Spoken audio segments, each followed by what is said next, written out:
Դեռ Նիկոլը վարչապետ չէր դարձել, ես իմ ընկերների հետ պայքարել եմ։ Կրկնում եմ, դրա համար իմ ընտանիքը հոգեբանական տերորի է ենթարկվել,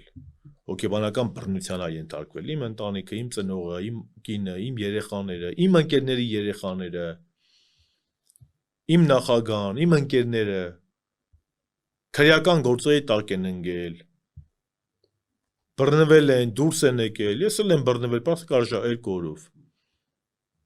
Իրանք ուր էին, փողոցներ ենք փակել,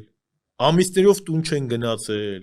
եւ հայնիկի փրկության շարժման ժամանակ, եւ դիմադրության շարժման ժամանակ, եւ սրբազան շարժման ժամանակ, եւ կոմիտեի ես դրանց չեմ տեսել։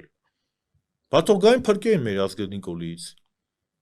Երբ որ մենք փողոցներում պայքարում ենք ձմեռը -20-ի տակ, այդ ասողներն ուր էին։ Տարբեր կենտրոններից խաբարի էին սպասում։ Կաղամարության